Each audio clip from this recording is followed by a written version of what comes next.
자, 안녕하세요. 2월 2일 주식 정리해드리는 주정남. 오늘도 시장 정리부터 먼저 시작해보도록 하겠습니다. 일단 오늘 우리가 좋아하는 뉴스가 굉장히 많이 나왔는데 기다렸던 내용이 어떤 식으로 연결되었는지 하나씩 살펴보는 시간을 갖도록 하겠습니다. 일단 시작 전 구독, 좋아요, 알림 설정 한 번씩만 부탁을 드릴게요. 자, 일단 뉴욕 증시는 시장의 예상대로 페드가 기준금리를 25bp 인상을 하면서 금리 인상 속도 조절에 나섰습니다. 그러면서 이제 파월 의장이 연설을 했는데 뭐 여러 가지 이야기들이 있습니다. 실제로 우리는 여기서 물가를 안정시키기 전까지는 금리 인상의 기조를 바뀌지 않을 거다. 뭐 이런 식의 얘기들을 쭉쭉쭉 했는데 여기서 이제 핵심이 뭐냐면요. 이전과는 다르게 처음으로 이 파월 의장이 물가 하락에 대해서 발언을 하기 시작했다라는 겁니다. 최근 이 몇 번의 FOMC 동안 단 한 번도 없었던 단어의 선택을 이번에 딱 진행한 겁니다. 그렇다라는 건 시장이 야 이거 기조가 조금 바뀌기 시작한 것이 아니야. 자연스럽게 이렇게 분석을 해볼 수밖에 없을 것이고 이러한 부분이 시장에 영향을 미쳤겠죠. 그래서 최근에 급등이 나왔다라고 보시면 됩니다. 그리고 지금 시장은 이 파월 의장이 최대 언제까지 갈 것이냐라는 걸 이제 얘기를 한다면 5.0%에 대해서 얘기하고 있거든요. 자, 그러면 지금 4.75까지 올렸기 때문에 한 번 정도 더 그러면 진짜 끝이 왔다라고 딱 이렇게 할 수 있겠죠. 그래서 이제 이 내용이 어제의 핵심이다라고 보시면 됩니다. 자, 그리고 뭐 벌써 다음 달부터 뭐 금리 인상 안 할 수도 있는 거 아니야라고 하실 수는 있는데 지금 이 시카고 상품거래소 페드워치에 따르면 연방기금 금리 선물 시장에서 페드가 3월달 기준금리를 25bp 인상할 가능성 85.6% 이야기하고 있습니다. 뭔 소리냐? 일단 다음 달에 금리 인상은 그냥 될 것 같다. 그 다음이 중요한 거지. 요거는 그냥 이제 어차피 시장이 선배형 되었으니까 그렇게 걱정할 필요가 안 보인다. 그리고 지금 이런 상황에서 고용지표가 그 전에 굉장히 좋았잖아요, 미국에서. 근데 조금씩 꺾이기 시작했습니다. 지금 전월 대비 ADP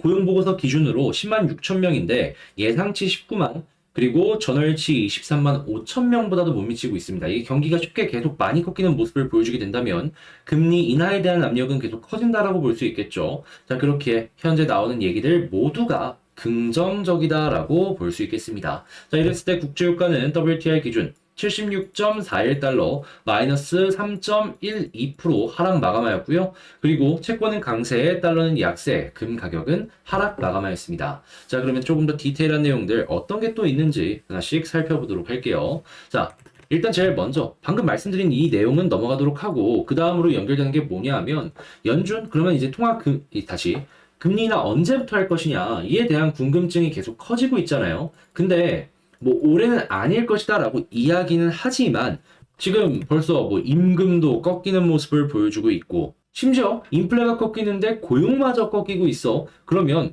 경제를 살리기 위해서라도 금리나 해야 되는 것이 아니냐? 저절로 이야기가 나올 수밖에 없습니다. 특히나 이게 제조업이 계속해서 꺾이다 보면은 야 이거는 정치적으로도 부담이 될 수밖에 없거든요. 자, 그래서 지금 이렇게 어떻게 보면 나쁜 경제 지표가 시장에는 긍정적으로 작용하고 있다라고 볼 수 있는데 유럽 역시 비슷한 결이 보여지고 있습니다. 유럽의 1월달 소비자 물가 지수, 인플레의 가장 중요한 지표 중에 하나죠. 이것의 예비치가 월가 예상보다 하회할 정도로 꺾이기 시작했다라고 합니다. 자, 그러면 이대로만 나오더라도 유럽이 뒤늦게 금리 인상을 시작하긴 했지만 이거 생각보다 빠르게 끝날 수도 있겠는데 라는 생각을 시장에 줄 수 있겠죠.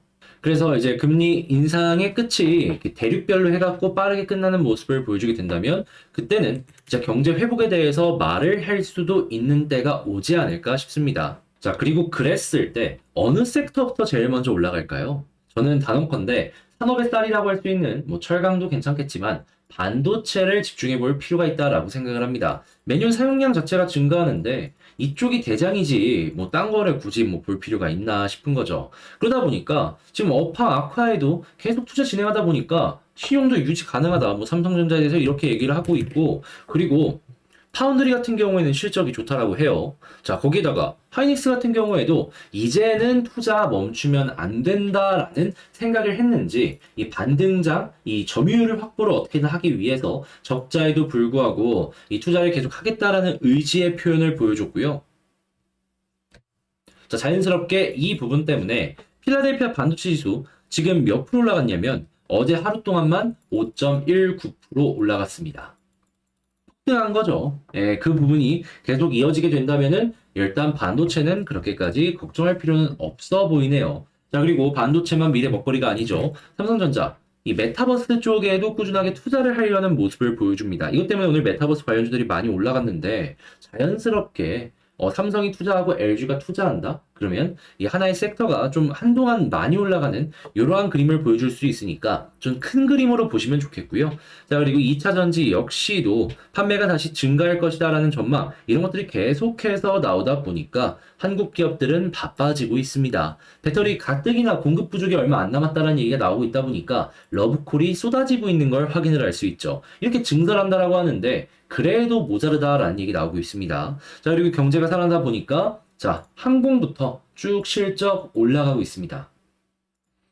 지금 화물 쪽은 많이 빠지고 있거든요. 근데 화물이 빠지는데도 이렇게 높은 실적이 나오기 시작을 한다. 자, 그러면 이동에 대한 부분들도 풀리고 있다라는 걸 우리는 실시간으로 보는 겁니다. 자, 그리고 이 방산 쪽 같은 경우에는 러시아의 전쟁이 길어지면 길어질수록 계속해서 먹거리는 꾸준하게 이어질 테니까 이 부분도 쭉 보시면 좋겠고요. 자, 그리고 이제 아무래도 금리 인상의 끝이 보여지다 보니까 이 여러 가지 유동성 부분에 있어서 묶여있던 부분들도 풀리려는 모습이 보여주고 있습니다. 만약에 이게 풀리게 된다면은 물론 고금리는 유지가 되겠지만 시장에 이제 유동성이 보는 것이기 때문에 뭐 PF나 아니면은 채권 부분에 있어서 문제가 되었던 기업들 같은 경우에는 숨 좀 돌렸다라고 정리할 수 있겠습니다. 자, 이렇게 해가지고 일단 좋은 부분 봤는데 이 리스크적인 부분은 딱 한 가지 있습니다. 이건 좀 조심하시면 좋겠는데 중국 견제 계속되고 있습니다. 중국이 살아려고 하니까 미국이 그를 누르려고 하고 있어요. 그러니까 이 중국의 가장 좀 앙숙이라고 할 수 있는 인도 역시 따라가려는 모습이 보여지고 있죠. 그래서 이 둘 간에 갈등이 심화되게 된다면 그땐 조심하자. 근데 그거 아니라면은 다른 부분이 긍정적이기 때문에 긍정적인 흐름을 연결해서 보자라고 할 수 있겠습니다. 자, 그리고 개인적으로 만약에 인도와 미국이 충돌하는 시점, 이걸 조심스럽게 예측을 해보자면 자, 이제 바이든 재선을 위해서 움직일 거지 않습니까? 자, 그러면 선거 한 1년 반 전부터 좀 드라마틱하게 이 외부의 적을 만들어서 내부의 이 팀을 응집시키는 이러한 전략을 취하지 않을까 싶어요. 근데 이거 많이 들어봤죠? 트럼프가 했던 겁니다. 2018년에. 지금 바이든 정책 보면은 바이든도 할 것 같아서 그때 한번 조심을 해보시는 게 어떨까 정도로만 참고해보시라고 말씀드려봤습니다. 자, 그럼 이렇게 시장 정리했고 시장 정리 같은 경우에는 장 시작 전에 제가 이렇게 올려드리고 있습니다. 텔레그램 공부방 통해서 같이 한번 보고 싶다라고 하시는 분들은 영상 소개란에 있는 텔레그램 링크 클릭하시고 입장하시면 되겠고요. 자, 이거 한번 보시면서 도움되었길 바라며 본 영상 시작하도록 하겠습니다. 자, 제가 이번에 가지고 온 종목은 두산 에너빌리티를 가지고 왔습니다. 자, 어제 말씀드렸던 60